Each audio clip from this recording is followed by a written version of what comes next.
இன்றைக்கு உலக வழக்கத்தின்படி பெந்தேகோஸ்தே நாள் என்று சொல்லுவார்கள்.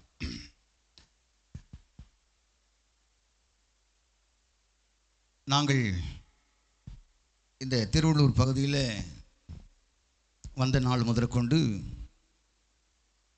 ஆவிக்குரிய சபை என்று அழைக்கப்படுகிற இந்த பெந்தேகோஸ்தே சபைக்கு பிறந்தவர்கள். ஆரம்ப காலம் வந்து எங்களுக்கு சிபிஎம், இப்போ அது டிபிஎம்மாக மாறிடுச்சு. சிபிஎம், சிலோன் பெண்டிகாஸ்டல் மிஷன், ஈகாடியில் இருக்கக்கூடிய அந்த சிலோன் பெண்டிகாஸ்டல் மிஷன், இங்கேருந்து எங்கள் அம்மா எங்களை அழைத்து கொடுப்போர் பெற்றோர்கள். அப்பொழுது இங்கு போதகராக இருந்தவர் மறைந்த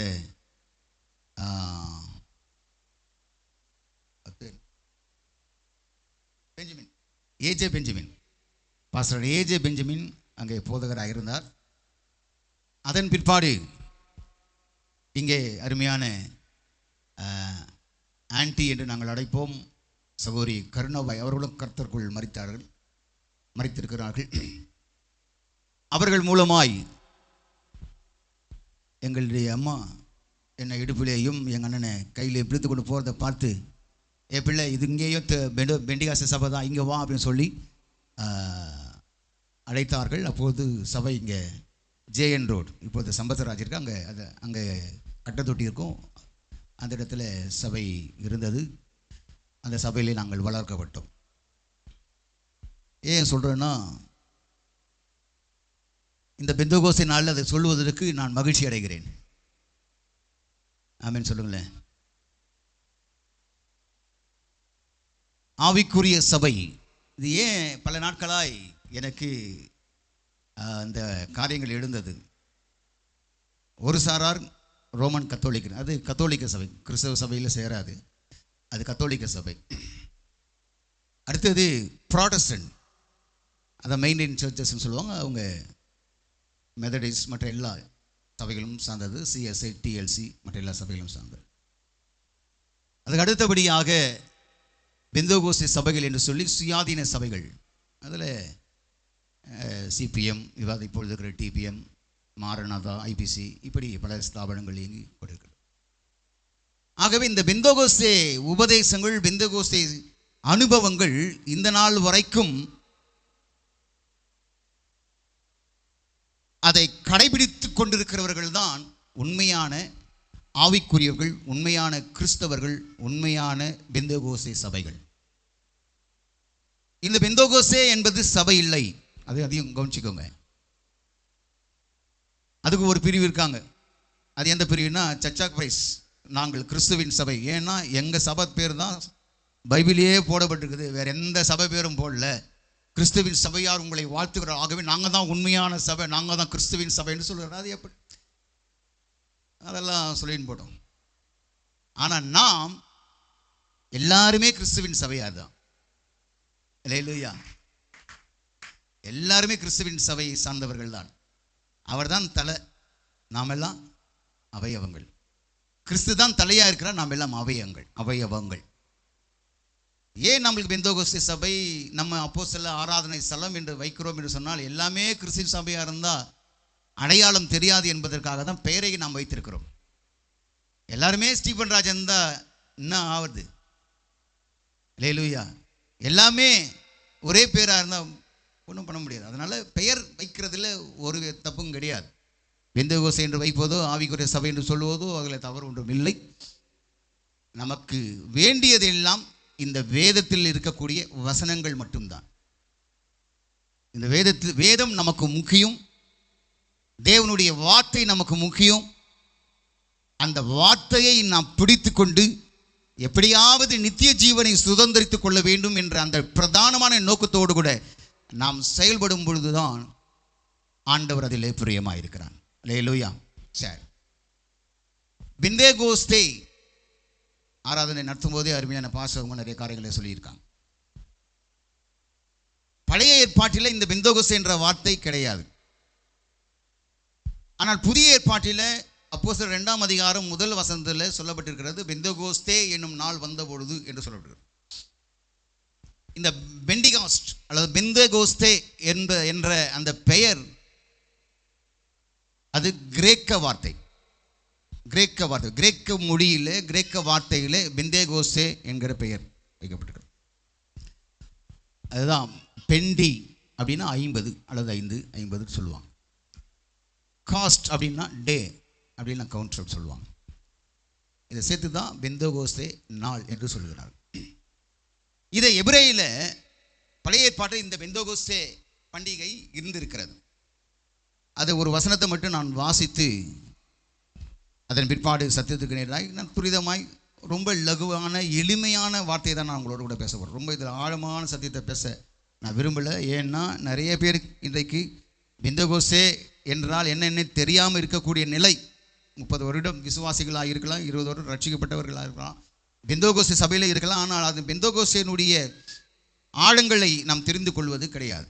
அதனால் நான் எளிமையாக பெந்தேகோஸ்தே என்கிற அந்த வார்த்தைக்கு அர்த்தத்தை சொல்லிவிட்டு அதனுடைய அனுபவங்களை மாத்திரம் நான் சொல்லி நான் கடந்து செல்ல விரும்புகிறேன். இது பழைய ஏற்பாட்டிலே இதை லேவியர் ஆகமத்தின் புத்தகம் 23ஆம் அதிகாரம் நான் வாசிக்கிறேன் கேளுங்க. 23ஆம் அதிகாரம் 15வது வசனத்திலிருந்து நீங்கள் வாசித்து பார்த்தீங்கன்னா, நீங்கள் அசைவாட்டும் கதிர்கட்டை கொண்டு வரும் ஓய்வு நாளுக்கு மறுநாள் முதற்கொண்டு எண்ணெய் துவக்கி 7 வாரங்கள் நிறைவேறின பின்பு 16வது 7ஆம் ஓய்வு நாளுக்கு மறுநாளாகிய 50ஆம் நாள் மட்டும் எண்ணி கர்த்தருக்கு புதிய போஜன பலியை செலுத்த கடவீர்கள். 17வது நீங்கள் ஒரு மரக்காலிலே 10 பங்காகிய மெல்லிய மாவிலே புளிப்பாக பாகம் பண்ணப்பட்ட அசைவாட்டும் காணிக்கையாய் இருக்கிற 2 அப்பங்களை உங்கள் வாசஸ்தலங்களில் இருந்து எடுத்து கர்த்தருக்கு என்று முதற் பலனாக கொண்டு வந்து என்று சொல்லப்பட்டிருக்கிறது. கவனிங்க. அது இன்னொரு வார்த்தையில் இன்னொரு வசனத்தை வாசிக்கிறேன். உபாகமத்தின் புத்தகம் 16ஆம் அதிகாரம், உபாகமம் 16 9வது வசனமும் 10வது வசனமும் 7 வாரங்களை எண்ணுவாயாக, அறுக்கத் தொடங்கும் காலம் முதல் நீ அந்த 7 வாரங்களையும் எண்ண வேண்டும். அவைகள் முடிந்தபோது வாரங்களின் பண்டிகையை, நல்லா கவனிங்க, வாரங்களின் பண்டிகையை உன் தேவனாகிய கர்த்தருக்கு என்று ஆசரித்து உன் தேவனாகிய கர்த்தர் உன்னை ஆசீர்வதித்ததற்கு தக்கதாய் உன் கைக்கு நேர்ந்த மனப்பூர்வமான காணிக்கையாகிய பகுதியை செலுத்தி என்று சொல்லப்பட்டிருக்கிறார். அப்படியே 13வது வசனத்தில் அடுத்ததாக யாத்திராகமத்தின் புத்தகம் 34ஆம் அதிகாரம் 22வது வசனத்தை வாசிக்கிறேன். 21லேருந்து வாசித்தா உங்களுக்கு நல்லா புரியும். 6 நாள் வேலை செய்து 7ஆம் நாளிலே ஓய்ந்திருப்பாயாக, விதைப்பு காலத்திலும் அறுப்பு காலத்திலும் ஓய்ந்திருப்பாயாக. கோதுமை அறுப்பின் முதற் பலனை செலுத்தும் 7 வாரங்களின் பண்டிகையும் வருஷம் முடிவிலே சேர்ப்பு கால பண்டிகையும் ஆசரிப்பாயாக என்று சொல்லப்பட்டிருக்கிறது. கவனிங்க. இப்போ இந்த பெந்தேகோஸ்தே என்ற அந்த வார்த்தைக்கு அர்த்தமே 50வது நாள். அதாவது கிரேக்க பாஷையில், கிரேக்க வார்த்தையில் 50வது நாள். இது எபிரேய வார்த்தையில் தான் நாம் இந்த 3 வசனங்களை நாம் வாசித்தோம். எபிரேய வார்த்தையில் அதற்கு என்ன பெயர் போடப்பட்டிருக்கிறது என்று சொன்னால் வாரங்களின் பண்டிகை. பெந்தேகோஸ்தே பண்டிகை தான் இது பழைய ஏற்பாட்டிலே வாரங்களின் பண்டிகை என்று போடப்பட்டிருக்கிறது. அதுதான் நாம் லேவியராகவும் உபாகமும் யாத்ராகவும் ஆகிய புத்தகங்களிலிருந்து ஒரு சில வசனங்களை நான் வாசித்தேன். அப்போ எபிரேயில் அதுக்கு வார்த்தை என்னன்னா ஷாவோட் என்று பெயர். ஷாவோட். ஷாவோட் என்றால் அது கிரேக்க எபிரேய வார்த்தை. அப்படின்னா அர்த்தம் என்ன? அது வாரங்களின் பண்டிகை. அப்போ அந்த வாரங்களின் பண்டிகை. அப்போ பெந்தேகோஸ்தே என்றால் 50வது நாள் என்று படும். அது மாத்திரமல்ல, இதற்கு இன்னொரு பெயரும் வைக்கப்பட்டிருக்கிறது. அது குறித்து நாம் வாசித்தோமானால் யாத்ராகமத்தின் புத்தகம் 23ஆம் அதிகாரம் 16வது வசனத்தில் வாசிக்கும் பொழுது, நீ வயலில் விதைத்த உன் பயிர் வேலைகளின்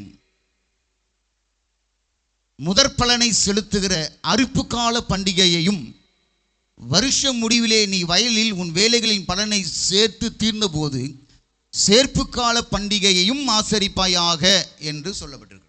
இப்போ இந்த இடத்துல சொல்லப்பட்டுள்ள பயன்படுத்தப்பட்டுள்ள வார்த்தை அது அறுவடை பண்டிகை என்றும் அழைக்கப்பட்டது.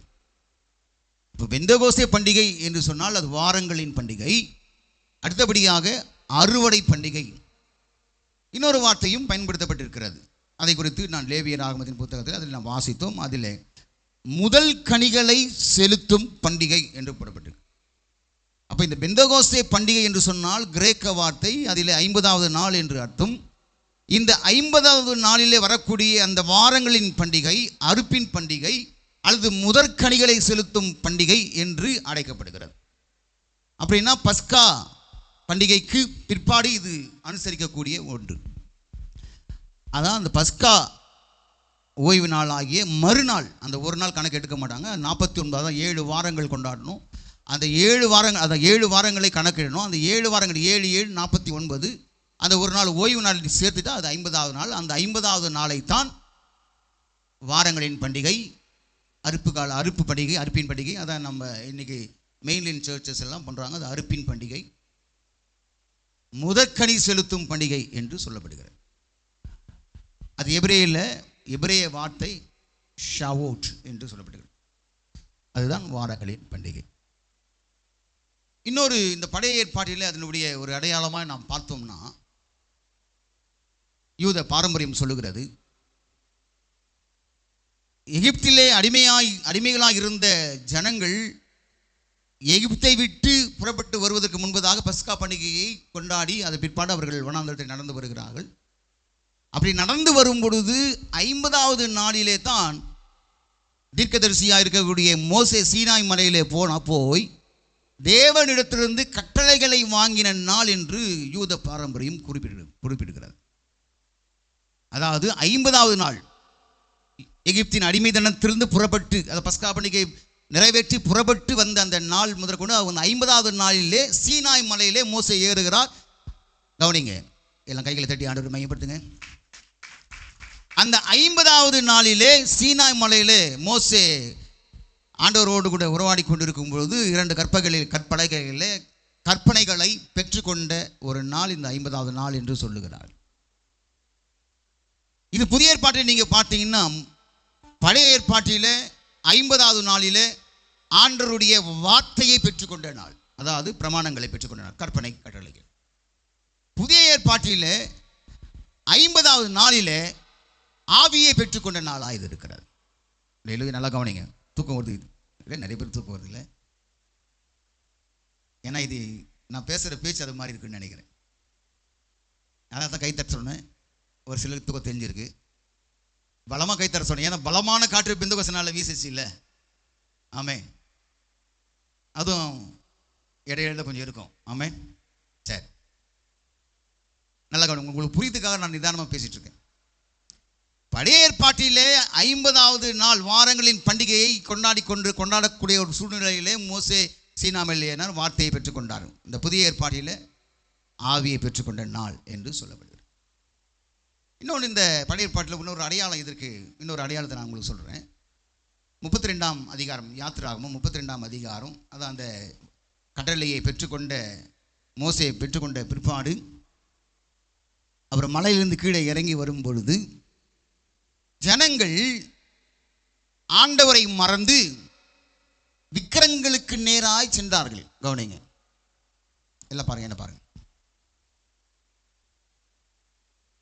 அந்த மோசே மலைக்கு போய் 40 நாள் ஆயிடுச்சு. அவருக்கு என்ன ஆச்சோ ஏதாச்சோ, செத்துட்டாரோ போயிடுச்சோ தெரியல.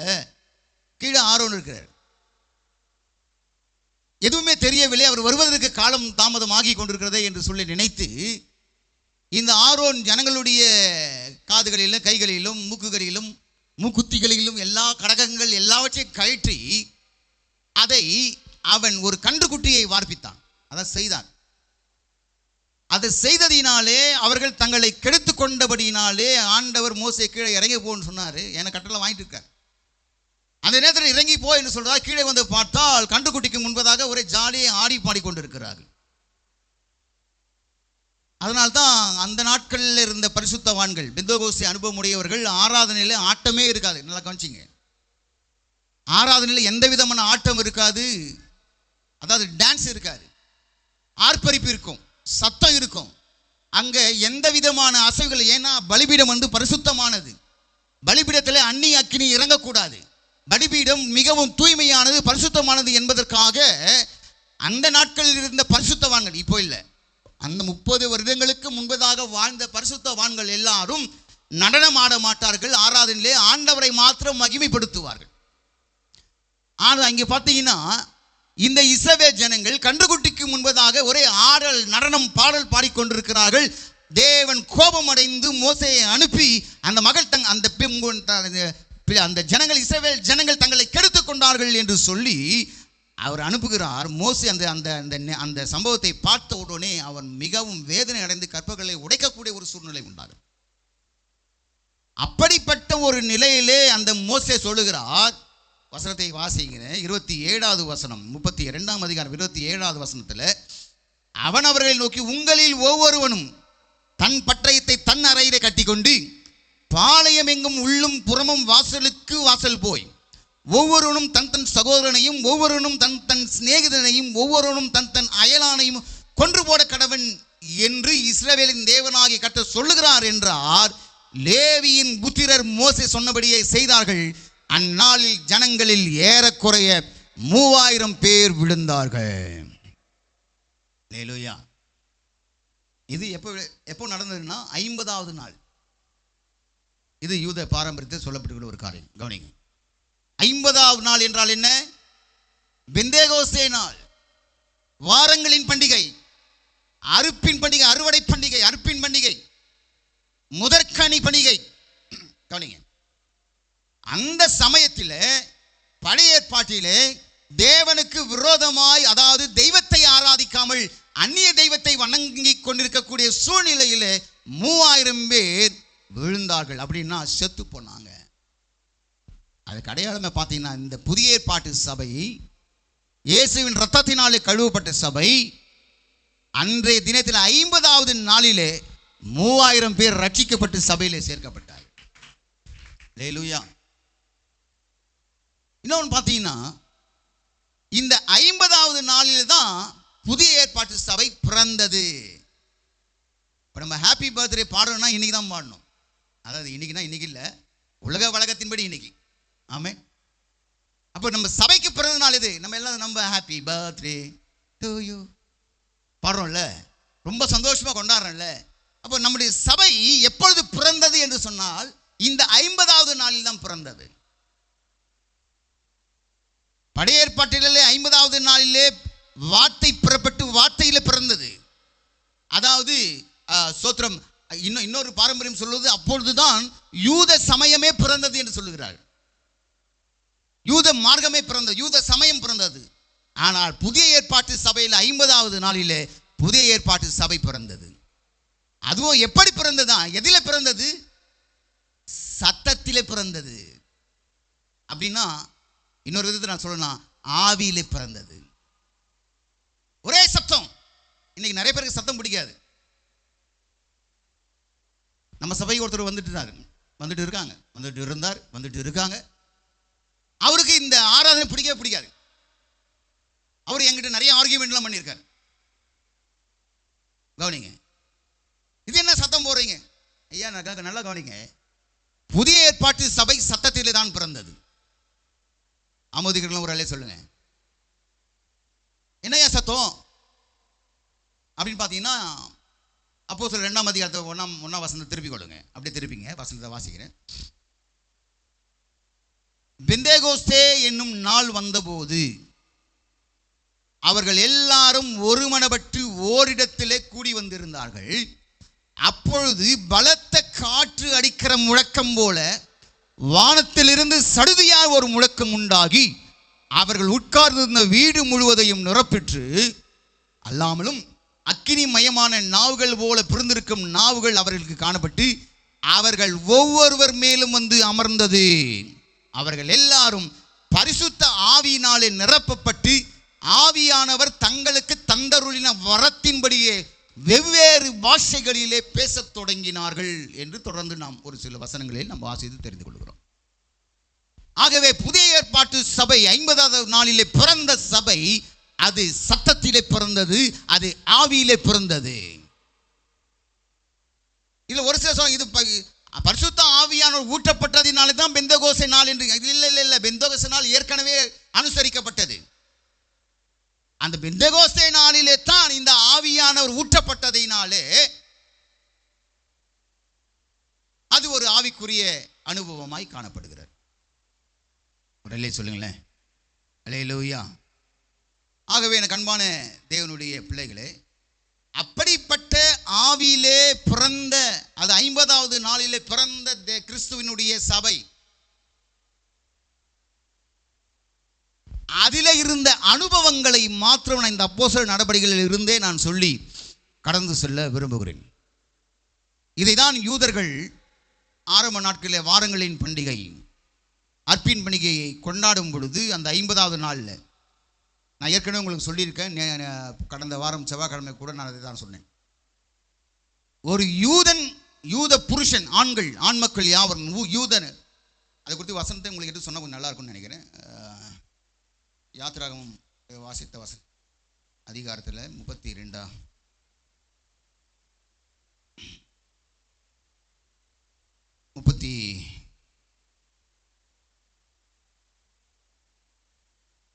34ஆம் அதிகாரம் 23வது வசனத்தில், வருஷத்தில் 3 தரம் உங்கள் ஆண் மக்கள் எல்லாரும் இஸ்ரவேலின் தேவனாயிருக்கிற கர்த்தராகிய ஆண்டவரின் சந்நிதியில் வர கடவர்கள். இது கட்டளை, நித்திய கட்டளையா கொடுக்கப்பட்ட உண்டு இஸ்ரவேல் ஜனங்களுக்கு, மாம்சத்தின்படி இருக்கக்கூடிய இஸ்ரவேல் ஜனங்கள். அப்போ ஒரு யூத ஆண் மக்கள் கண்டிப்பாக வருஷத்தில் 3 தடவை எருசலேமில் இருக்கக்கூடிய அந்த தேவாலயத்திற்கு போவது வழக்கம். இல்லை அசையாது, கவனிங்க. சபையில் வந்துட்டா பேசக்கூடாது, அங்கங்கே எழுந்து போகக்கூடாது, அசைவாடக்கூடாது. இது பரிசுத்த ஆவியானவர் மட்டும்தான் அசைவாடுற நேரம். ஆமென். அப்போ தான் ஆண்டவர் பேசுறதை நீங்கள் கேட்க முடியும். கவனிங்க. ஆக இந்த யூத ஆண் மக்கள் 3 முறை எருசலேமுக்கு போவாங்க, அது தேவாலயத்துக்கு போவாங்க. எப்போன்னா கூடார பண்டிகை, பெந்தேகோஸ்தே பண்டிகை, பஸ்கா பண்டிகை. இந்த 3 தான் ரொம்ப முக்கியமான ஒரு பண்டிகை. 7 பண்டிகை இருக்கிறது, அதில் 3 முக்கியமான பண்டிகை: பஸ்கா பண்டிகை, கூடார பண்டிகை, பெந்தேகோஸ்தே பண்டிகை, வாரங்களின் பண்டிகை. இதில் கண்டிப்பாக அவர்கள் தேவாலயத்திற்கு போகணும்.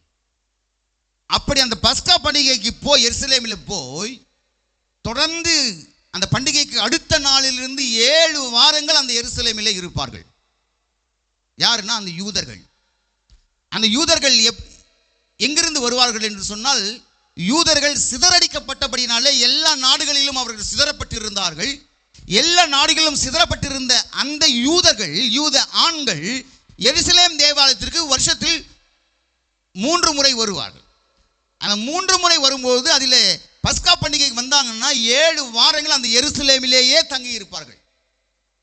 அப்படின்னா கிட்டத்தட்ட 50 நாட்கள் அந்த எருசலேமிலே தங்கி இருப்பார்கள். தன்னுடைய வேலையை விட்டு, தன்னுடைய வருமானத்தை விட்டு, தொழிலை விட்டு ஆண்டவருக்கு முக்கியத்துவம் கொடுத்து முக்கியப்படுத்தி அந்த தேவாலயத்திலேயே தங்கி தாபரிக்கப்பட்டபடியினால தான் நான் நினைக்கிறேன் அவர்கள் உலகத்திலேயே சிறந்தவர்களாக இருக்கிறார்கள். உலகத்திலேயே எல்லாவற்றையும் கண்டுபிடித்த அறிஞ பெருமக்கள் யூத மக்கள் மாத்திரம்தான். ஏனென்றால் அவர்கள் ஆண்டவருடைய காரியத்திற்கு முக்கியத்துவம் கொடுக்கிறவர்கள், ஆண்டவர் சொன்ன கட்டளைகளின்படி நடக்கிறவர்கள், இந்த நாள் வரைக்கும் ஆண்டவர் சொன்ன பிரமாணத்தின்படி நிறைவேற்றுகிறவர்கள். ஆனால் நாமோ ஆலயத்தை கட்டடித்து விட்டு, ஆலயத்தை விட்டு எங்கெங்கேயோ சுற்றி கொண்டிருக்கிறோம், வருமானத்திற்காக அலைந்து கொண்டிருக்கிறோம். ஏன் வருமானத்திற்காக அலைந்தும் நமக்கு ஆசீர்வாதம் இல்லை? ஏன் என்று சொன்னால் தேவனுடைய பிரமாணத்தை மீறுகிறபடினாலே தான். ஆனா இந்த யூதர்கள், ஆண்டவர் அவர்கள் கொடுத்த பிரமாணம், யூத ஆண்கள் எல்லாரும் 3 முறை கண்டிப்பா தேவாலயத்துக்கு வரணும். 7 பணிக்கும் வரணும், ஆனா இந்த 3 முறை கண்டிப்பா வரணும். நான் நினைக்கிறேன் அந்த 3 முறை பண்டிகையிலே வந்தவர்கள் தான் எல்லா கண்டுபிடிப்பாளர்கள், அறிவியல் அறிஞர்கள். அல்லேலூயா. அப்படி சிதறடிக்கப்பட்ட யூதர்கள், எங்கும் சுற்றி இந்த யூதர்கள் எல்லாரும் இப்போது எருசலேமிலே வந்திருக்கிறார்கள். பஸ்கா பண்டிகை வந்தார்கள். வந்த அந்த யூதர்கள் 50 நாள் அங்கே தங்கியிருக்கிறார்கள். அந்த 50வது நாளிலே தான் பெந்தேகோஸ்தே நாளில் கூடும் பொழுது அவர்கள் மேல் பரிசுத்த ஆவியானவர் இறங்கினார். ஹல்லேலூயா. எப்படி பாஸ்டர் நீங்கள் அதெல்லாம் சொல்கிறீங்க அப்படின்னு நீங்கள் நினைக்கலாம். அதில் வாசித்து பாருங்களேன். 2ஆம் அதிகாரத்தில் கிட்டத்தட்ட ஒரு 16-17 இடங்களில் இருந்து வந்த யூதர்கள் 9ஆம் வசனத்திலிருந்து 8ஆவது வசனத்துக்கு அது 7ஆவது வசனம் பார்த்தீங்கன்னா, எல்லாரும் பிரமித்து ஆச்சரியப்பட்டு ஒருவரை ஒருவர் பார்த்து, இதோ பேசுகிற இவர்கள் எல்லாரும் கலிலேயர் அல்லவா?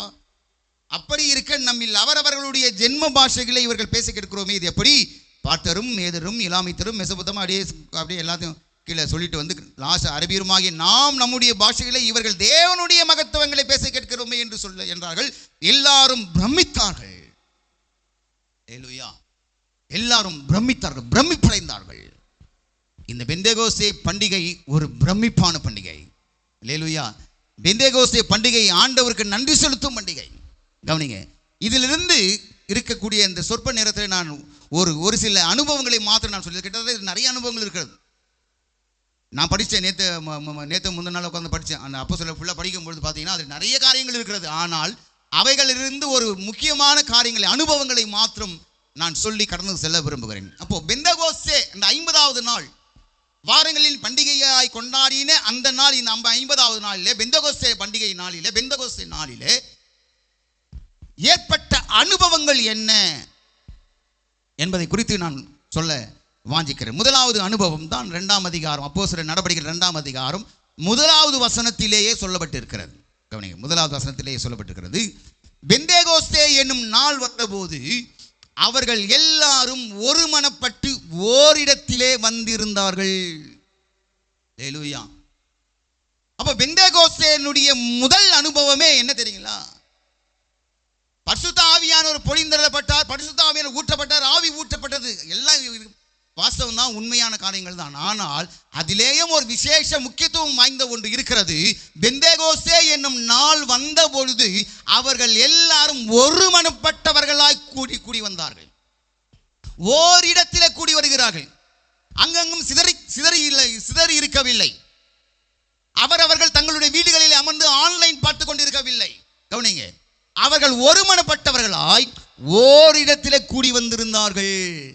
ஆவியானுடைய அபிஷேகம் ஊற்றப்படுவதற்கு முன்பதாக நிகழ்ந்த நிகழ்வு தான் இந்த நிகழ்வு. பெந்தேகோஸ்தே அப்படி எல்லாம் ஆவியில் அந்நிய பாஷை பேசாம அது இல்லை.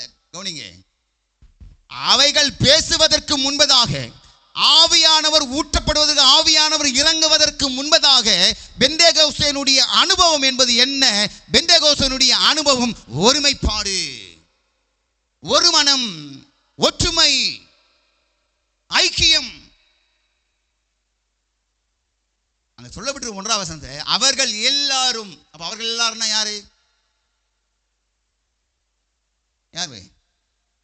12 அப்போஸ்தலர்களோடு கூட சேர்த்து சீஷர்களும் ஆண்டவருடைய அம்மா மற்றும் சகோதரிகள் எல்லாம் சேர்த்தா 120 பேர் வந்தாங்க.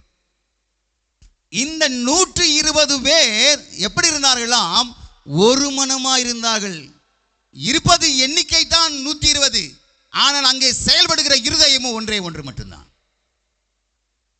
ஹல்லேலூயா. நாம் எத்தனை பேர் இருக்கோம்? உங்க கணக்குப்படி சொல்லுங்களேன் பார்க்கலாம்.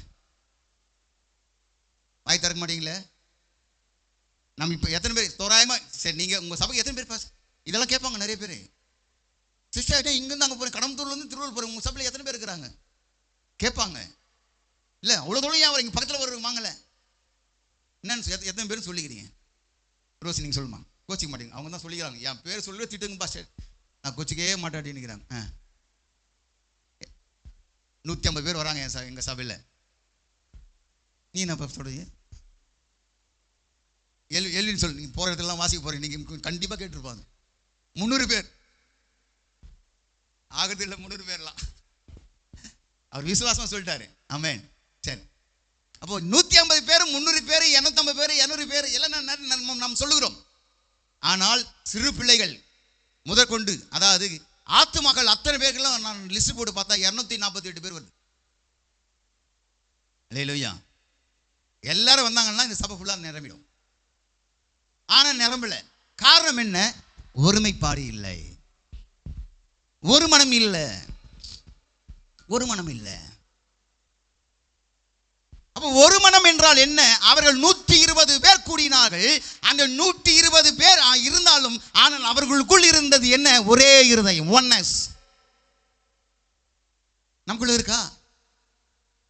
குறைந்த எண்ணிக்கை வச்சுப்போம், 150 பேர் இருக்கும். அந்த 150 பேர்ல இருதயம் எத்தனை தெரியுமா இருக்குது? நீங்க சொல்லலாம், எத்தனை இருக்குது இருதயம்? சிரிக்க நீங்க சொல்லுமா, எத்தனை இருதயம் இருக்குது? இல்லை தான், நீங்க சொல்லுமா. 150 தான் இருக்குது. ஆனால் நான் சொல்கிறேன் 300 இருதயங்குது.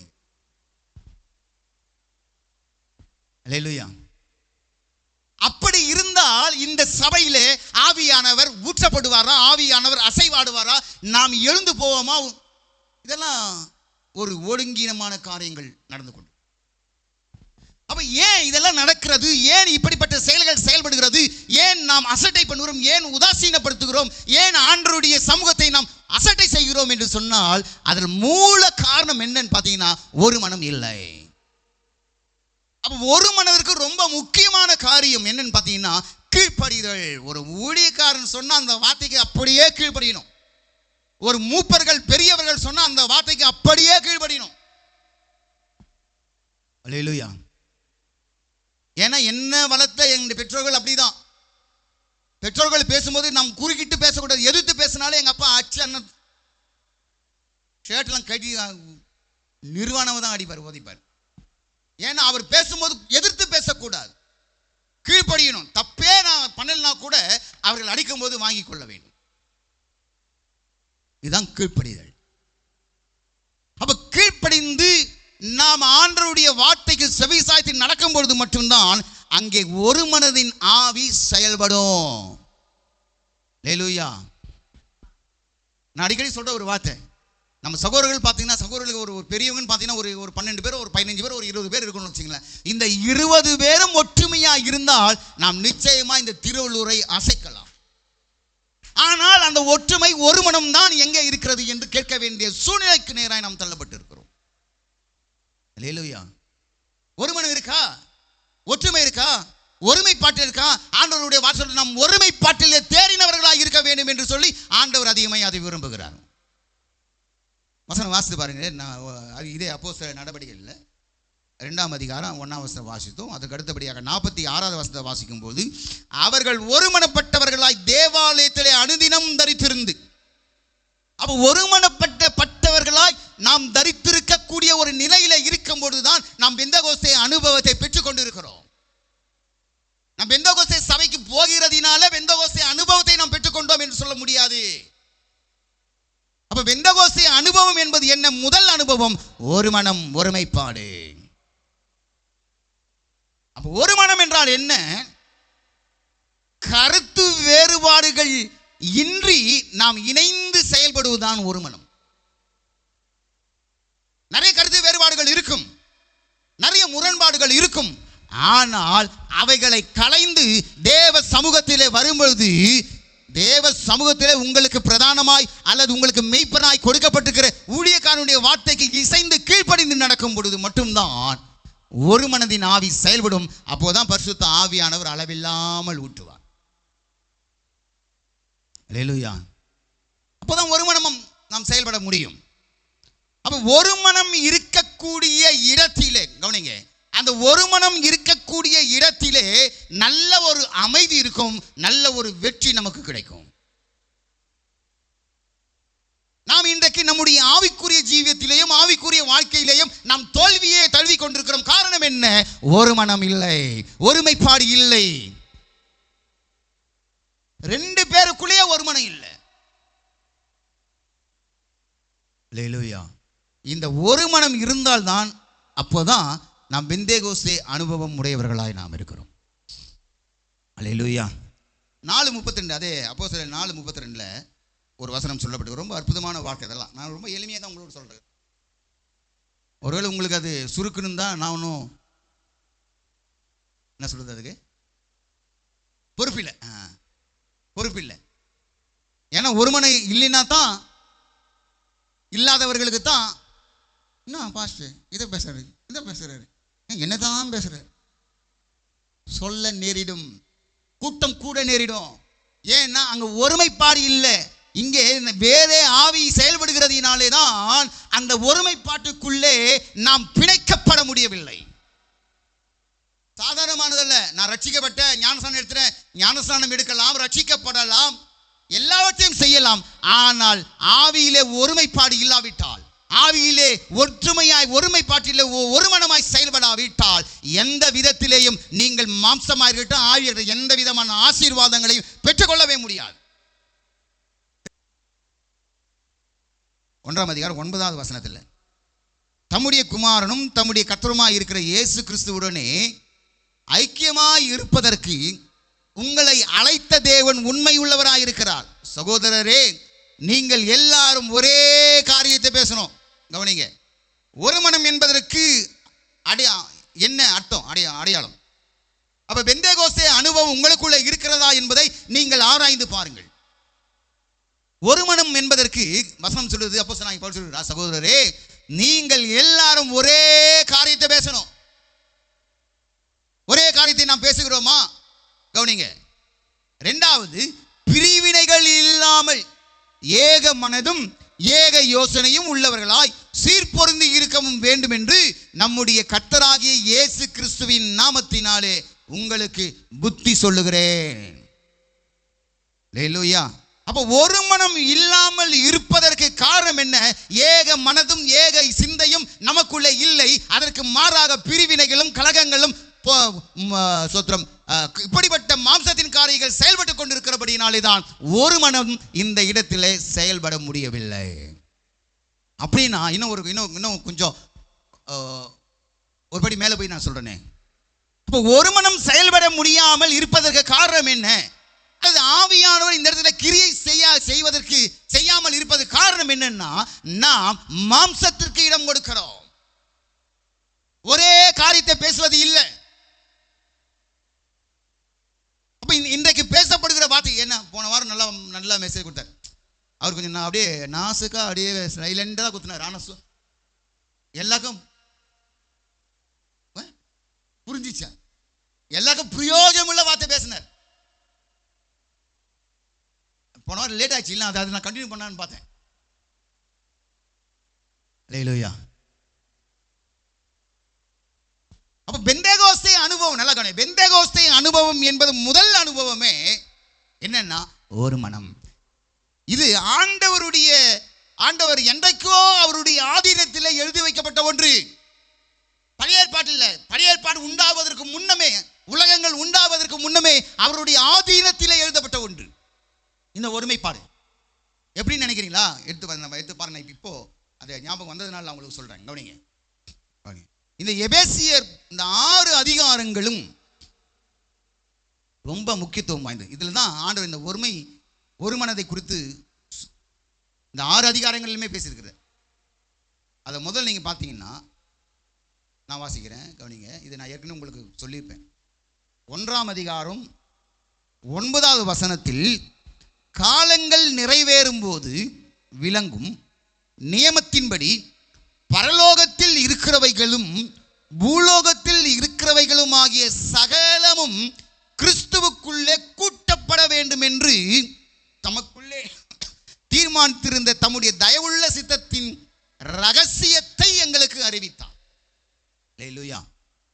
இதுல கூட்டப்பட வேண்டும், கிறிஸ்துவுக்குள் சகலமும் கிறிஸ்துவுக்குள்ளே கூட்டப்படும். அதான் ஒரு மனம். அல்லேலூயா. அப்படின்னா என்னன்னா, பூலோகமும் பரலோகமும் ஒன்றாய் இருக்க வேண்டும் என்பது அவருடைய ஆதீனத்தில் என்றைக்கோ காலங்காலமாக எழுதி வைக்கப்பட்ட ஒன்று. அதாவது அவருடைய சிந்தனையில் எழுந்த ஒன்று.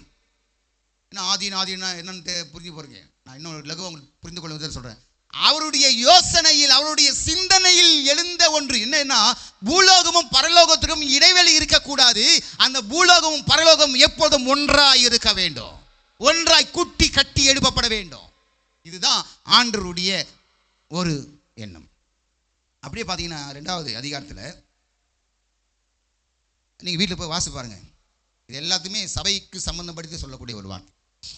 2வது அதிகாரத்தில் 14வது வசனத்தை வாசிக்கிறேன் கவனிங்க. எப்படி எனில் அவரே தம்முடைய சமாதான காரணராகி இருதிரத்தாரையும் ஒன்றாக்கி, 1ஆம் அதிகாரத்தில் சொன்னாரு குட்டப்பட வேண்டும், அதை ஒன்றாக்கப்பட வேண்டும். 2ஆவதாக இங்கே சொல்லுகிறார் இருதிரத்தாரையும் ஒரே சரீரமாக தேவனுக்கு ஒப்புரவாக. அதான் மன்னிக்கணும், 14வது வசனம். எப்படி எனில் அவரே தம்முடைய சமாதான காரணராகி இருதிரத்தாரையும் ஒன்றாக்கி பகையாக நின்ற பிரிவினையாகிய நடுசுவரை தகர்த்து, ஒவ்வொரு வார்த்தையும் ரொம்ப பயங்கரமா இருக்கும், தகர்த்து சட்ட திட்டங்களாகிய நியாய பிரமாணத்தை தம்முடைய மாம்சத்தினாலே ஒடித்து இருதிரத்தாரையும் தமக்குள்ளாக ஒரே புதிய மனுஷனாக சிருஷ்டித்து இப்படி சமாதானம் பண்ணி பகையை சிலுவையினால் கொன்று அதனாலே இருதிரத்தாரையும் ஒரே சரீரமாக தேவனுக்கு ஒப்புரவாகினார். அதில் 3ஆவது வசனம், 3ஆம் அதிகாரம் 3வது வசனம், இதனுடைய தொடர்ச்சியை நான் வாசிக்கிறேன். அது என்னவெனில் புறஜாதிகள் சுவிசேஷத்தினாலே உடன் சுதந்திரருமாய் ஒரே சரீரத்துக்குள்ளானவர்களுமாய் கிறிஸ்துவுக்குள் அவர் பண்ணின வாக்குத்தத்தத்துக்கு உடன் பங்காளிகளுமாய் இருக்கிறார்கள் என்ற இந்த ரகசியத்தை அவர் எனக்கு வெளிப்படுத்தி அறிவித்தார். இவ்வளவு ஆழமா இருக்கு பாருங்க, கவனிங்க. அப்ப 2ஆவதாக நீங்க பார்த்தீங்கன்னா, முதலாவதாய் பரலோகமும் பூலோகமும் ஒன்றாய் இருக்க வேண்டும் என்பது அவர் சிந்தனையில் எப்போ உலகம் உண்டாவதற்கு முன்னமே உண்டான ஒன்று. 2ஆவதாக யூதரும் புறஜாதியாரும் ஒன்றாக்கப்படும், பிரிவினையா இருக்கக்கூடாது, பிரிவினை இருக்கக்கூடாது, மகபேதங்கள் இருக்கக்கூடாது, நான் உயர்ந்த ஜாதி, நான் அந்த மாதிரி அப்படிப்பட்ட வேறுபாடுகள் இருக்கக்கூடாது. அல்லேலூயா. ஏன்னா யூதர்கள் அவங்க அப்படியே உரிமை பாருங்க, நாங்க தான் ஏன் நாங்க தான், இயேசு எங்க குலத்தை தான் பிறந்தாரு, எங்களுக்கு தான் சொந்தம், நாங்க தான் அவங்களுடைய சொந்த ஜனம். ஆண்டு சொல்ற போடா முட்டாளே, அப்படியெல்லாம் பேசக்கூடாது. ஏன் சிந்தையில் யூதன் என்றும் இல்லை, கிரேக்கன் என்றும் இல்லை, உயர்வென்றும் இல்லை, தாழ்வென்றும் இல்லை, பணக்காரனோ ஏழை ஒருவனும் இல்லை, எல்லாரும் என்னுடைய சிந்தையிலே சமம்தான்,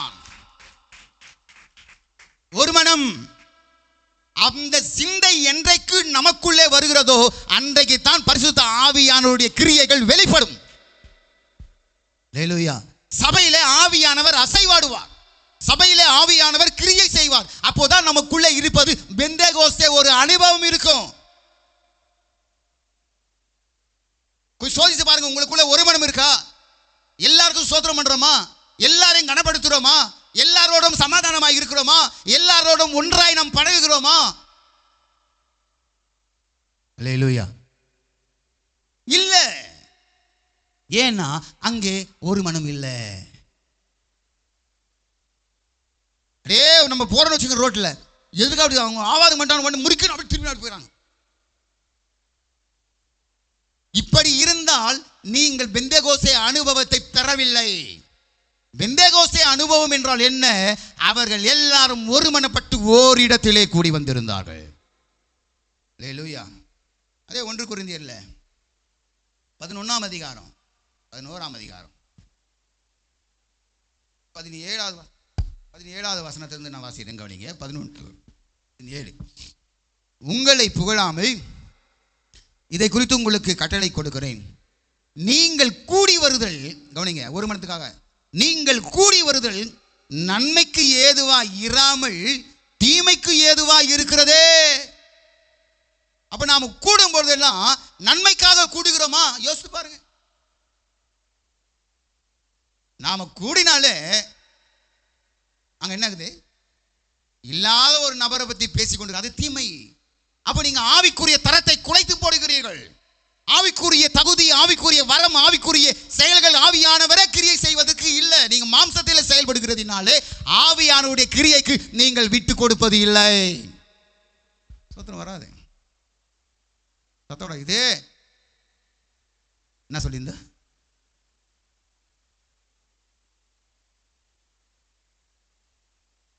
சின்னவன் ஆயிரமும் சிறியவன் பலத்த ஜாதியும் அவன். ஆமென், ஹல்லேலூயா, ஹல்லேலூயா.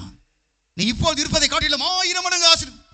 இது செய்தி, இது செய்தி எல்லாருக்குமானது, ஆனால் உபதேசமோ சபைக்கானது.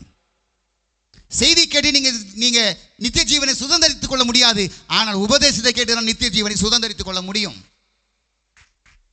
இது கடினமா இருக்கும், கடினமா இருக்கும். அதான் சீசர் சொன்ன இது கடினமான உபதேசம், யார் இதை கேட்பாங்க? இருக்கும். ஏன்னா அந்த கடினமான உபதேசம் தான் உங்களை இடுக்கமான வாசல் வழியாக கொண்டு போகும். அல்லேலூயா. வாசி, அது 17 மறுபடியும் வாசிக்கிறேன். உங்களை புகழாமல் இதை குறித்து உங்களுக்கு கட்டளை கொடுக்குறேன். அதனால நான் எப்பவுமே புகழதே கிடையாது. இந்த பாசி எப்பவுமே எங்களை இப்படி தான் பேசுறாரு. சகோதரிகளாம் சொல்லுவாங்க, இந்த பாசி எப்பவுமே எங்களை மட்டும் தட்டி தான் பேசுவார். ஏமா மட்டும் தட்டி பேசுறது இல்லை, அதெல்லாம் இருக்கிற உபதேசத்தை பேசுவது, இருக்கிற சத்தியத்தை பேசுவது. அல்லேலூயா.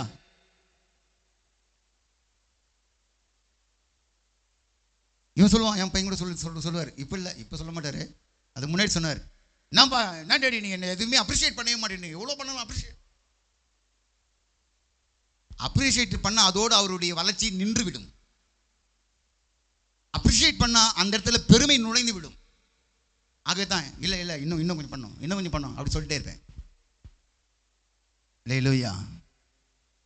கவனிங்க, ஏன்னா அதான் சொல்றார் அப்போஸ்தலனாகிய பவுல், உங்களை புகழாமல். புகழ்ந்தா அடுத்த நிலைக்கு நேராக நீங்கள் போக முடியாது, அடுத்த காரியங்களை கற்றுக்கொள்ள முடியாது, அடுத்த ஒரு வளர்ச்சியை நீங்கள் அனுபவிக்க முடியாது.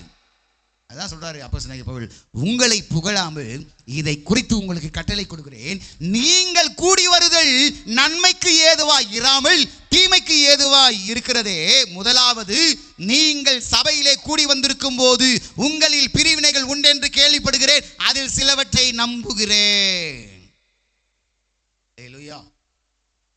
நமக்குள்ளே ஒரு மனம் இருக்குமானால், நமக்குள்ளே நம்முடைய சபைகளுக்குள்ளே ஒருமைப்பாடு இருக்குமானால், உண்மையாகவே நாம் பெந்தகோஸ்தே அனுபவத்தை பெற்றுக்கொண்டு இருப்போமானால், நிச்சயமாய் நான் சொல்லுகிறேன், நம்முடைய சபைகளிலே பிரிவினைகள் இருக்காது, நம்முடைய சபையிலே கோல்முட்டுதல் இருக்காது, நம்முடைய சபையிலே, அதாவது கிறிஸ்துவின் சபையிலே மாம்சத்தின் கிரியைகள் செயல்படாது. அதற்கு மாறாக எதுதான் செயல்படும்? ஒருமைப்பாடு. அப்படின்னா 4:32 அப்போஸ்தலர் 4:32 வாசிக்கும் பொழுது, விசுவாசிகளாகிய திரளான கூட்டத்தான். அங்கே 120 பேர் கணக்கு எடுத்தாங்க, இங்கே கணக்கு எடுக்கவே முடியல. ஏன்னா அவனால் கணக்கு பண்ண முடியல. எவ்வளோ பேர் இருக்காங்களா? அன்கவுண்டபிள், திரளான கூட்டத்தான். 4:32 விசுவாசிகளாகிய திரளான கூட்டத்தால் ஒரே இருதயமும் ஒரே மனமும் உள்ளவர்களாக இருந்தார்கள். ஒருவனாகிலும் தனக்குள்ளவைகள் ஒன்றையும் தன்னுடையது என்று சொல்லவில்லை. காரணம் என்ன? அவர்களுக்குள்ளே ஒரு மனம் இருந்தது. அந்த ஒரு மனத்தின் நிமித்தமாக அவருடைய வாயிலிருந்து புறப்பட்ட ஒரு வார்த்தை என்ன? சகலமும் அவர்களுக்கு பொதுவாய் இருந்தது. பொதுவாயிருந்தது. சகலமும் பொதுவாக இருக்கும், ஒரு மனமாக இருக்கணும். சும்மா வசந்த ஒரே இருதயம் ஒரே மனமும், நாங்கள்லாம் அப்படியே ஒரே இருதயமாக ஒரே மனம் சொன்ன போதாது, செயல்படுத்தணும். வாயில் சும்மா வட சொன்னா வந்துடாது, அது செயல்படுத்தணும். அடுப்பு வைக்கணும், என்ன பண்ணணும், எண்ணெய் ஊற்றணும், மாவு செய்யணும், இதெல்லாம் எவ்வளோ வேலை இருக்குது. வடை என்ன வந்துருமா வடை? அதுபோல தான் ஒரு மணி நாங்கள்லாம் விசுவாசிகளாகிய ஒரே என்னது திரளான கொடுத்தால் ஒரே இருதயம் ஒரே மனம் உள்ளவர்களாய் அவங்க வசனம் சொல்றது இருக்கிறார்கள், இருந்தார்கள். அல்லேலூயா. நாம் இருக்கிறோமா? இல்லாவிட்டால் நாம் இன்னும் நம்மளுடைய ரட்சிப்பை சோதித்து பார்க்க வேண்டியது முதல் கடமையாக இருக்கு. ஆவியானவர் அசைவாடவில்லை, ஆவியானுடைய கிரியைகள் வெளிப்படவில்லை என்றால் காரணம் என்ன? நமக்குள்ளே ஒரு மனதின் ஆவி செயல்படவில்லை, ஒரு மனதின் எண்ணம் நமக்குள்ளே இல்லை. இதுக்காக தான் ஆண்டவர் ஒரு ஜெபம் பண்ணார். இந்த மன்னிக்கணும், இந்த எபேசியரை முடிச்சிடறேன். 2ஆம் அதிகாரத்தை நான் சொன்னேன், யூதருக்கும் புறஜாதியானும் ஒன்றாக்கப்பட வேண்டும் என்று நான் சொன்னேன். 3ஆவதாக அதே 2ஆம் அதிகாரம் 7வது வசனம் வாசிக்கிறேன் பாருங்க. கிறிஸ்து இயேசுவுக்குள் நம்மை அவரோட கூட எழுப்பி உன்னதங்களிலே அவரோட கூட உட்காரவும் செய்தார். கிருபையினாலே விசுவாசத்தை கொண்டு ரட்சிக்கப்பட்டீர்கள், இது உங்களால் உண்டானது அல்ல, இது தேவனுடைய ஈவு. அப்படியே வாசிட்டே போனீங்கன்னா ரொம்ப நல்லா இருக்கும். அதில் 7வது வசனத்தை அடிப்படையாக நான் சொல்லுகிறேன். கிறிஸ்து இயேசுவுக்குள் நம்மை அவரோட கூட எழுப்பி. அப்ப ரெண்டு பாத்திரங்கள் இங்கே கிரியை செய்கிறது. கவனிங்க, என்ன சொல்லுகிறார்? கிறிஸ்து இயேசுவுக்குள் நம்மை. அப்ப இதுல என்ன சொல்லப்படுகிறது என்று சொன்னால், தேவனும் மனிதனும் ஒன்றாக்கப்பட வேண்டும். இதுதான் அவருடைய சிந்தையிலே ஏற்கனவே இருந்த திட்டங்கள். அதான் ரகசியம் என்று சொல்லப்படுகிறது. அப்ப அவருடைய சிந்தையில் இருந்தது என்ன? தேவனும் நாமும் ஒன்றாக்கப்பட வேண்டும், மனிதனும் ஒன்றாக. அதை விட இன்னும் ஒரு கொஞ்சம் தெளிவா சொல்லணும்னா, அப்ப நாம்னா யாரு? நீதிமானா? பரிசுத்தவானா? இங்கே சொல்ற இதே இதே இதே எபேசியர் 2ஆம் அதிகாரத்தை நீங்க பார்த்தீங்கன்னா, அக்கிரமங்களினாலும் பாவங்களினாலும் மரித்தவர்களாக இருந்த உங்களை, 2வது சொல்ற, முற்காலத்தில் நீங்கள் கீழ்ப்படியாமல் பிள்ளைகளாக இருந்தீர்கள். இப்படி பல காரியங்கள். அப்ப முன்னே நாம் பாவிகளாய் துரோகிகளாய் இருந்தோம். அப்படிப்பட்ட பாவிகளும் துரோகிகளுமாய் இருக்கக்கூடிய நம்மேலே அன்பு வைத்து, நம்மேலே சோத்திரம் நம்மேலே அன்பு வைத்தபடியினாலே தேவனும் இன்னொரு சொன்னா, தேவனும் பாவிகளும் ஒன்றாய் இருக்க வேண்டும் என்பதுதான் ஆண்டவருடைய சித்தம். அப்படின்னா பாவத்திலேயே இல்லை, பாவிகளாய் இருக்கக்கூடிய நம்மை நீதிமானாக்கி பரிசுத்தவானாக்கி நாம் எல்லாரும் ஒன்றாக்கப்பட வேண்டும் என்பதுதான் தேவனுடைய திட்டம். அல்லேலூயா. அப்படியே கொண்டு வந்தீங்கன்னா 4வது அதிகாரம், எபேசியர் 4ஆம் அதிகாரத்தில் 11வது வசனத்தில் வாசிக்கிறேன். 11:10 அப்படியே மேலே எல்லாம் கொஞ்சம் வாசிங்க. ஆனால் நேரம் இல்லாதனால உங்களுக்கு வாசிக்க விரும்புகிறேன். மேலும் நாம் அனைவரும் தேவனுடைய குமாரனை பற்றும் விசுவாசத்திலும் அறிவிலும் ஒருமைப்பட்டவர்களாகி கிறிஸ்துவினுடைய நிறைவான வளர்ச்சியின் அளவுக்கு தக்கதாக பூரண புருஷராகும் வரைக்கும் பரிசுத்தவான்கள் சீர் பொருந்தும் பொருட்டு சுவிசேஷ ஊழியத்தின் வேலைக்காகவும் கிறிஸ்துவின் சரீரமாகிய சபையானது பக்தி விருத்தி அடைவதற்காகவும் போட்டு சிலர் அப்போஸ்தலராக, தீர்க்கதரிசிகளாக, போதகர்களாக, மேய்ப்பர்களாக, சுவிசேஷகர்களாக ஆண்டவர் ஏற்படுத்தினார் என்று சொல்லப்பட்டிருக்கிறது. இந்த வசனத்து அடிப்படையில் என்ன சொல்ல வரேன்னா, கவனிங்க, ரொம்ப முக்கியமானது சபைக்குள்ளே ஒற்றுமை உண்டாகணும். இது எப்போ? சபையை ஏற்படுத்தி விட்டு ஆண்டவர் அதை எதிர்பார்க்கல. சபையை ஏற்படுத்துவதற்கு முன்னமே அவருடைய சிந்தையில் இருந்த ஒரு ரகசியமான செயல். ஹல்லேலூயா. அப்ப சபைக்குள்ளே ஒற்றுமை உண்டாக வேண்டும். சபை யார்? அப்ப சபை என்பது என்ன? யார் சபை? கட்டிடமாகிய சபையா? இல்ல, நாம் தான். அப்போ கிறிஸ்துவின் சரீரமாய் அங்கத்தினர்களாய் இருக்கக்கூடிய நாம் ஒற்றுமையாய் இருக்க வேண்டும் என்கின்ற அந்த ரகசியத்தை இன்றைக்கு ஆண்டவர் உங்களோடு கூட பேசிக் கொண்டிருக்கிறார். அல்லேலூயா. அப்படியே பார்த்து வந்தீங்கன்னா கடைசியாக 5ஆம் அதிகாரத்தில் ஒரு வசனம் சொல்லுகிறது. 31வது வசனத்தை நம்ம வாசிக்கிறோம். கவனிங்க. இது நிமித்தம் மனுஷன் தன் தகப்பனையும் தன் தாயையும் விட்டு தன் மனைவியுடன் இசைந்து இருவரும் ஒரே மாம்சமாய் இருப்பார்கள். இந்த ரகசியம் பெரியது. நான் கிறிஸ்துவை பற்றியும் சபையை பற்றியும் சொல்லுகிறேன் என்று கர்த்தர் சொல்லுகிறார். எபேசியர்ல அப்போஸ்தலனாகிய பவுல் நமக்கு சொல்லுகிறார். இப்போ இதுல என்னன்னா, கணவனும் மனைவியும் ஒற்றுமையா இருக்க வேண்டும் என்பது ஆண்டவருடைய ஆதீனத்தில் என்றைக்கோ எழுதப்பட்ட ஒன்று. அல்லேலூயா. ஆனா இந்த கணவன் மனைவி ஒற்றுமையாய் இப்பொழுது யாரும் நிறைய பேர் இருப்பதே கிடையாது. ஏன்னா ஒரு பழமொழி சொல்லுவாங்க, இந்த நாட்டில், அதாவது நம்ம தேசத்தில் என்ன சொல்லுவாங்க? பழமொழி சொல்லுங்க பார்க்கலாம்.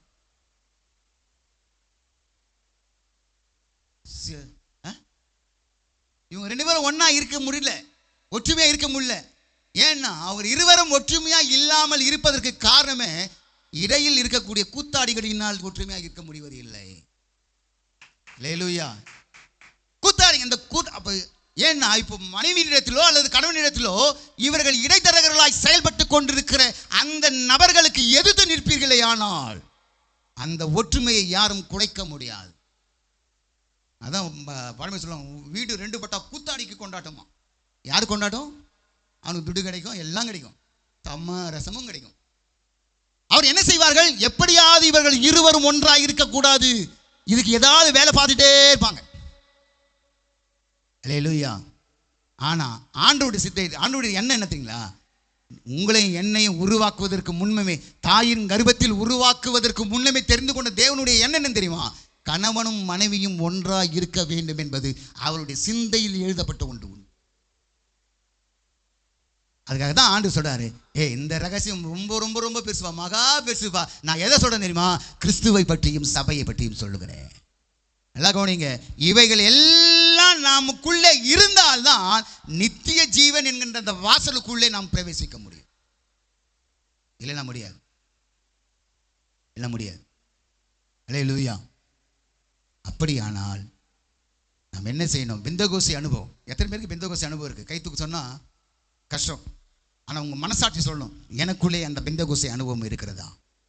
அப்படி இல்லாவிட்டால் இன்னும் நிறைய இருக்குது. அதெல்லாம் எல்லாமே தொடர்ச்சியாக போய் எதுவும் எப்போ தான் முடிக்குதுன்னு தெரியல. யாரோ கேட்டாங்க, இது பெருசாக யாரும் தெரியல ஃபோன் ஆசை இன்னும் முடிக்கல அப்படின்னு. கவனிங்க கவனிங்க. பெந்தேகோஸ்தே சபைக்கு வருகிறதினாலே நமக்கு பெந்தேகோஸ்தே அனுபவம் இருக்கா? இல்லை. பெந்தேகோஸ்தே சபையிலே நாம் உறுப்பினராக இருக்கிறதினாலே அந்த அனுபவம் எனக்கு இருக்குன்னு சொல்ல முடியுமா? முடியாது.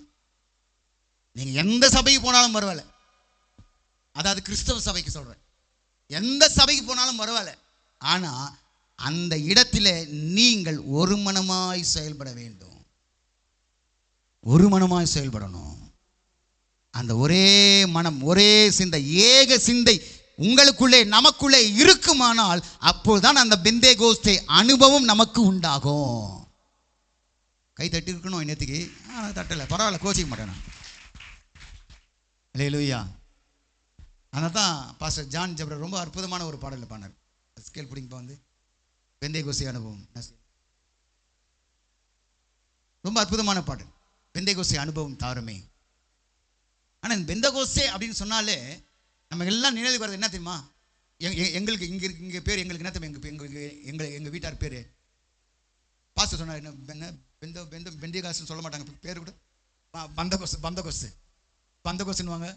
எங்களுக்கு இங்கே இந்த இடத்துல எங்களுக்கு பேர் என்னன்னா பெந்தோ குடும்பம். அதற்காக நான் கர்த்தரை ஸ்தோத்திரிக்கிறேன். அல்லேலூயா. அப்ப அந்த பெந்தேகாஸ்தினுடைய அனுபவம், எக்ஸ்பீரியன்ஸ் என்ன தெரியுமா? ஒரு மனமா இருக்கணும். இன்னைக்கு நீங்க உங்களை இருதயத்தை நீங்க சோதித்து பாருங்க. இதுவரைக்கும் நான் ஒரு மனமா இல்லை, ஒற்றுமையா இல்லை, ஒருமைப்பாட்டில் இல்லை, ஒருமைப்பாட்டில் தேறினவனா இல்லை. ஆனால் இன்றைக்கு இந்த சத்தியத்தை கேட்ட பிற்பாடு இந்த நாள் இருந்து நான் ஒருமைப்பாட்டிலே தேறினவனாக இருக்க விரும்புகிறேன். அப்போஸ்தலன் அதான் சொல்றாரு, ஒருமைப்பாட்டிலே நீங்கள் தேறினவர்களா இருக்கணும். எங்க தேறணும்? அல்லேலூயா. நாம் அப்படிப்பட்ட ஒரு அனுபவத்தை உடையவர்களாய் நாம் இருப்போம். இந்த பெந்தகோஸ்தே அனுபவம் நமக்கு இருக்குமானால், இன்னொரு கவனிங்க, இன்னொரு சொல்லுவாங்களே, பெந்தகோஸ்தே அனுபவம் காலை 7:30 மணிக்கு வந்தா எப்போ முடிப்போம்னு பார்க்காது. ஆமாவா இல்லையா? ஆமென் சொல்றாங்களா? ஒரு ஆமென் சொல்லுங்க. ஏன்னா இங்க பெந்தகோஸ்தே, இந்த பெந்தகோஸ்தே நாள்ல வந்தாங்க, எப்போ போனாங்கன்னே தெரியல இல்லையா? ஆனா நாம வந்து நான் பெந்தகோஸ்தே சர்ச் வருவோம். 10 மணி ஆச்சுன்னா பேனா முடிக்க போடுவாங்க. அப்படின்னா பாஸ் தெரிஞ்சிடும், இதெல்லாம் டைம் பாஸர் 10வது மணி. ஆனா பெந்தேகோஸ்தே அனுபவம் என்ன தெரியுமா? நேரத்தை பார்க்காது. ஏங்க, இஸ்ரவேல் வாரங்களின் பண்டிகையை கொண்டாடுவதற்கு பஸ்கா பண்டிகை வந்துட்டு அந்த வாரங்களின் பண்டிகையை கொண்டாடுகிற வரைக்கும் எருசலேமிலே வீற்றிருந்தார்கள். அவங்க எல்லாம் கோடீஸ்வரர்கள், லட்சாதிபதிகள். அல்லேலூயா. எவ்வளவு வியாபாரத்தை சிறந்த கப்பற்படை பயங்கரமா வியாபாரம் செய்தவர்கள் தான். ஆனால் தேவனுக்கு முதல் இடத்தை கொடுத்தார்கள். அல்லேலூயா. ரொம்ப பிஸியான ஆளுக்கு நான் ஒரு ரகசியம் சொல்ல மாதிரி, ரொம்ப பிஸி பாஸ்டர். எங்க சபையில கொஞ்சம் சபையில போகவே முடியல பாஸ்டர், ஒரே போன் அப்படின்னா போன் ஆஃப் பண்ணிட்டு 2 மணி நேரம் உட்காந்து இருக்கலாமா? நம்ம பிரதர் விஜயகுமார் அவர் சொல்ல ரொம்ப சத்தலாம், ஐயா எனக்கு எப்படிதான் பிசினஸ் இருந்தாலும் அது எல்லாத்தையும் ஒழுங்குபடுத்தி மற்றவங்களை கொடுத்து நான் அந்த 6வது நேரத்தில் கண்டிப்பா நான் ஆராதி போய் தான் ஆவேன். ரட்சிக்கப்படாத, அது இப்ப புறஜாதியிலிருந்து ரட்சிக்கப்பட்ட ஒரு மனுஷன் அவர் சொல்ற எவ்வளோ கோடிகளுக்கு எத்தனையோ சபைகள் லட்சங்களை கட்டி கொண்டிருக்கிறார். அவர் சொல்ற 3 மணி நேரமா 4 மணி நேரம் சபையில் முடிச்சுட்டு தான் அதுக்கப்புறம் இங்கே வராரு இல்லையா, இங்கே வரும்போது கூட அவர் சபைக்கு போயிட்டு இங்கே வர்றார். இது நேரம் இங்கே வர மாட்டார். ஏனென்றால் அவர் கண்ட இடங்களில் அவர் பலியை செலுத்தாதபடிக்கு அவருக்கென்று நியமித்திருக்கக்கூடிய அந்த சபையில பலி செலுத்திட்டான் பின்னாடி எல்லா சபைக்கும் வர்றார். அதான் ஆசீர்வதிக்கப்பட்டிருக்கிறார். அதனால்தான் கோடீஸ்வரர் ஆகிறார். ஹல்லேலூயா. நான் சொல்றேன், அந்த பெந்தகோஸ்தே அனுபவம் உங்களுக்குள்ளாய் வரணும்னா நீங்க சுவிட்ச் ஆஃப் பண்ணுங்க 2 மணி நேரம். ஏன்னா உங்களுக்கு தெரிஞ்சிடணும். எங்க வீட்டுக்கு சொந்தக்காரங்க வரும்போது தான் சண்டையில் வரவே மாட்டாங்க யாருமே. ஏன்னா 4 முறை வந்தாங்க, 5 முறை வந்தாங்கன்னா வீடு பூட்டிட்டு இருக்கோம், வெளில உட்காந்துப்பாங்க. அதுவும் நாங்கள் போன சபையா எப்போ முடிப்பாங்கன்னே தெரியாது. அன்னைக்குதான் யாரோ ஒருத்தர் வெளிலேருந்து வந்துடுவார். பால் யாரோ ஒரு பால் டேனியல் அவர் வந்துடுவார். அன்னைக்கு அவள் தான் 2 மணி நேரம், 2 மணி தான், 3 மணி தான் வீட்டுக்கு போவோம். பிரதாப் சிங் வந்துடுவார். வந்தானா அவள் தான், அது 4 மணி கூட ஆகும். அப்போது எல்லாருமே அந்த ஊழியக்காரனுடைய வார்த்தைக்கு கீழ்ப்படிந்து அப்படியே தேவனை மட்டும்தான் பார்த்து கொண்டு இருந்தாங்க. ஆகவே தான் இன்றைக்கு நான் அடிக்கடி சொல்லி திருப்தி அடையக்கூடிய ஒரு காரியம் என்ன தெரியுமா, எங்க சபையில் இருந்த எல்லா விசுவாசிகளும் இன்றைக்கு ஊழியக்காரர்களாக மாறி இருக்கிறார். ஹல்லேலூயா, ஹல்லேலூயா. எதை நான் சொல்ல வரேன்னா, நேரத்தை பார்க்காதீங்க, காலத்தை பார்க்காதீங்க. அன்றைக்கு அந்த பஸ்கா பண்டிகைக்கு வந்த அந்த யூதர்கள் எல்லாரும் 50 நாட்கள் அதே எருசலேமிலே தேவாலயத்தில் தங்கி தாபரித்துக் கொண்டிருந்து பரிசுத்த ஆவியானுடைய அபிஷேகத்தை பெற்றுக்கொண்டார்கள். இன்றைக்கு நான் சொல்கிறேன், நீங்க நேரத்தை பார்க்காதீங்க, சமயத்தை பார்க்காதீங்க, வேலையை பார்க்காதீங்க, எதையும் பார்க்காதீங்க, ஆண்டவரை மட்டும் பாருங்க. அந்த பெந்தகோஸ்தே அனுபவம் உங்களுக்கு இப்போது உண்டாகும். கைதட்டி எல்லாம் ஒரு நிமிஷம் உள்ள வந்துருங்களா, வெளில உள்ள வந்து ப்ளீஸ் எல்லாம் அப்படியே உள்ள வந்து ஒரே முறை இந்த பாட்டை பாடி அப்படியே இப்போ நீங்கள் என்ன பண்ணீங்கன்னா, இப்போ ஒரு 150 பேர் கணக்கின்படி 150 பேர் இப்போ ஒரே இருதயமாக மாற போறீங்க. அப்படி மாறினா இன்றைக்கு உங்களுடைய நாவின் கட்டுகள் அறுக்கப்படும். பற்பல பாஷைகளை பேசுங்க. வாலிப பிள்ளைங்க, சின்ன பிள்ளைங்க எல்லாரும் சரி நான் சொல்கிறேன், ஒரு மனதின் ஆவி உங்களுக்குள்ள இருக்குமானால், ஒரு மன ஏக சிந்தை உங்களுக்குள்ள இருக்குமானால், இன்றைக்கு பரிசுத்த ஆவியானவர் அளவில்லாமல் உங்களுக்கு பொழிய போகிறார். இல்லை அப்படி கண்க மூடாமா, இல்லை கண்களை மூடி. பெந்தகோஸ்தே அனுபவம் தாருமே, கைதட்டி மாரியாவியே கைதட்டி. பெந்தகோஸ்தே அனுபவம், ஒரே மனதோடு ஒரே சிந்தையோடு நாம் செயல்படுவோம். மேலான வல்லமை, மேலான தரிசனம், மேலான வரங்களை தாருமே. மேலான வல்லமை, மேலான தரிசனம், மேலான வரங்களை தாருமே. என்னை நீரப்புமே, என்னை நீரப்புமே, என்னை நீரப்பியே அனுப்புமே. என் பாத்திரம் நிரம்பி வழிந்திட உமாவியை எல்லாம் கேட்போம். என் ஆண்டவரே, இப்போது என்னை நிரப்பித்தான் இந்த இடத்தை விட்டு அனுப்ப வேண்டாம். பெந்தகோஸ்தே நாளில் பெந்தகோஸ்தே அனுபவம் எனக்கு வேண்டும் ஆண்டவரே. எத்தனை பேர் கேட்கிறீர்கள்? கேட்கிற எவனும் பெற்றுக் கொள்கிறான். இப்போதே வாலிப பிள்ளைகள் எல்லா ஆண்டு சமயத்தை கேளுங்க. என்னை நீரப்புமே, என்னை நீரப்பியே அனுப்புமே. என் பாத்திரம் நிரம்பி வழிந்திட உமாவியை ஊற்றுமே. அக்கினி நாவுகள் தாருமே, எனக்கு அதிகார நாவுகள். எத்தனை பேர் கேட்கிறீங்க? அக்கினி நாவுகள், அக்கினி நாவுகள் தாருமே, எனக்கு அதிகார நாவுகள் தாருமே. மேலான வல்லமை, இப்பொழுதே கர்த்தருடைய ஆவி இறங்குவதாக, கர்த்தருடைய வல்லமை இறங்குவதாக. இயேசுவின் நாமத்தில் எல்லா அசுத்த ஆவிகள் வெளியேறட்டும். அசுத்த ஆவியானவரால் நிரப்பப்படுவார்களாக. இயேசுவின் நாமத்தில் இப்போதே ஆவி ஊற்றப்படுவதாக.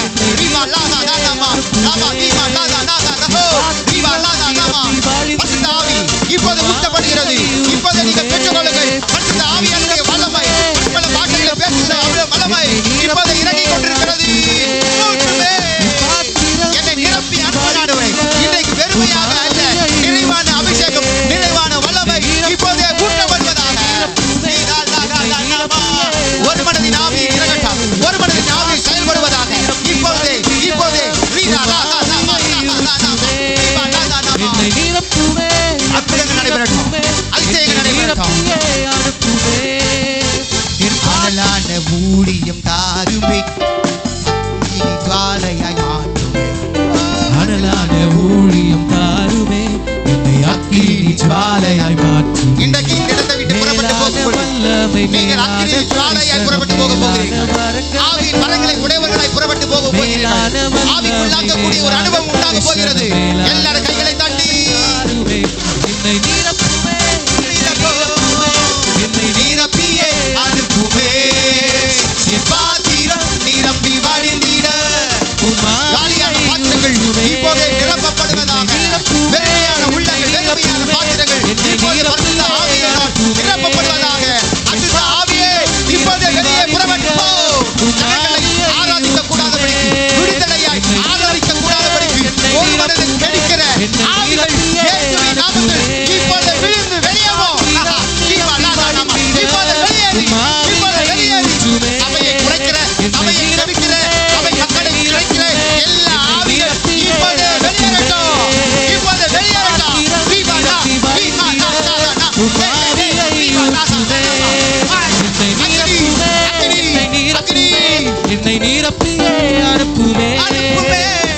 பாத்திரம் நிரம்பி வழிந்திட ஆவியை ஊற்றுமே.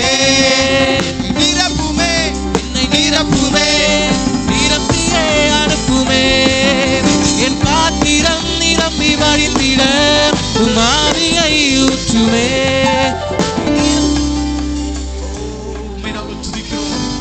நாங்கள் வாழ்த்துகிறோம் ஆண்டவரே. ஹல்லேலூயா. எங்களை நிரப்பினீரே, உம்முடைய ஆவியினாலும் உம்முடைய அபிஷேகத்தினாலும் எங்களை நிறைத்தவரே, நாங்கள் துதிக்கிறோம். கடைசியாக ஒரு முறை நல்ல ஆண்டவருக்கு கரங்களை தட்டி அந்த தேவாதி தேவனுக்கு, ராஜாதி ராஜாவுக்கு, பரிசுத்த ஆவியானவருக்கு ஹல்லேலூயா, உமக்கு நன்றி. பரிசுத்தமுள்ளவரே, அருமையான பெந்தேகோஸ்தே நாளிலும் நாங்கள் விசுவாசிகளாய், ஊழியக்காரர்களாய், சபை மக்களாய் நாங்கள் ஒன்று சேர்ந்து உடைய நாமத்தை நாங்கள் துதிக்கவும், உடைய நாமத்தை நாங்கள் ஸ்தோத்தரிக்கவும், நீர் எங்களுக்கு பாராட்டின எல்லா நன்மையான ஈவுகளுக்காக, உபகாரங்களுக்காக உமக்கு நன்றி. உண்மையாகவே இப்பொழுதும் ஆண்டவரே, நீர் பொழுந்தல் என்ன உம்முடைய ஆவியோடு கூட, ஆவியின் பலத்தோடு கூட நாங்கள் ஆண்டவரே அவருடைய வீடுகளுக்கு நாங்கள் கடந்து செல்லும் பொழுது, இந்த வாரம் முழுவதும் ஆண்டவரே வருகிற நாட்கள் அளவும் ஆண்டவரே உம்முடைய சமூகத்திலே நாங்கள் வீற்றிருந்து ஆண்டவரே ஒவ்வொரு நாளும் உம்முடைய ஆவியின் அபிஷேகத்தை பெற்றுக்கொள்கிறவர்களாய், ஆண்டவரே அவைகளை புதுப்பித்துக் கொள்கிறவர்களாய் நீர் எங்களை மாற்றும்படிக்கு நாங்கள் ஒப்பு கொடுத்து ஜெபிக்கிறோம். ஆண்டவரே இருக்கிற பலத்தோடே கூட நீ போ என்று சொல்லி வாக்குரைத்ததான தெய்வமே, ஆண்டவரே இருக்கிற பலத்தோடு கூட ஆண்டவரே நீர் தந்தல் உம்முடைய உன்னதத்தின் பலனோடு கூட நாங்கள் இப்பொழுதும் நாங்கள் புறப்பட்டு செல்கிறோம். ஆண்டவரே ஒரு மனதின் ஆவியை நீர் எங்களுக்கு தந்ததற்காக உமக்கு நன்றி. ஆண்டவரே நாங்கள் ஒரே சிந்தையுடையவர்களாய், ஒரே மனதையுடையவர்களாய், ஒரே காரியத்தை நாங்கள் பேசுகிறவர்களாய், செயல்படுத்துகிறவர்களாய், பிரிவின் ஆவிகள் இல்லாதபடிக்கு ஆண்டவரே பரிசுத்த ஆவியானவருடைய ஆளுகையை எங்கள் மத்தியிலே பலமாய், எங்களுடைய சபைகளின் மத்தியிலே பலமாய் ஆண்டவரே இறங்கினதற்காக உமக்கு நன்றி. ஆண்டவரே இனி வருகிறதான எல்லா பொல்லாங்கனுடைய ஆவி, ஆண்டவரே அந்த காலத்தின் ஆவிகள், பிரிவினையின் ஆவிகள், ஆண்டவரைகள் எல்லாவற்றையும் நாங்கள் ஆண்டவரை அப்புறப்படுத்துகிறோம். எங்கள் மத்தியிலே அவைகள் இராதபடிக்கு பரிசுத்த ஆவியானுடைய ஆளுகை தொடர்ந்து எங்களை ஆளுகை செய்யட்டும். அதற்கென்று நாங்கள் எங்களை ஒப்புக் கொடுக்கிறோம். வந்தவர்கள் மேலும் வராதவர்கள் மேலும் உம்முடைய கிருபையும் தயவும் ஆசீர்வாதமும் உம்முடைய அளவிடாத ஆண்டவரே உம்முடைய உன்னதத்தின் அபிஷேகமும் ஆவியின் அசைவாடுதலும் ஒவ்வொருவர் மேலும் ஒவ்வொருடைய குடும்பங்களின் மேலும் தங்கி தாபரிக்க கர்த்தர் எடுத்து பிரயோஜனப்படுத்துவீராக. ஆசீர்வதியும் பாதுகாத்துக் கொள்ளும் வழி நடத்தும் உடைய சமாதானத்தோடு எங்களை வழி அனுப்புவீராக. இயேசுவின் நல்ல நாமத்தினாலே வேண்டிக் கொள்கிறோம் எங்கள் ஜீவன பரிசுத்தமுள்ள நல்ல பிதாவே, ஆமென்.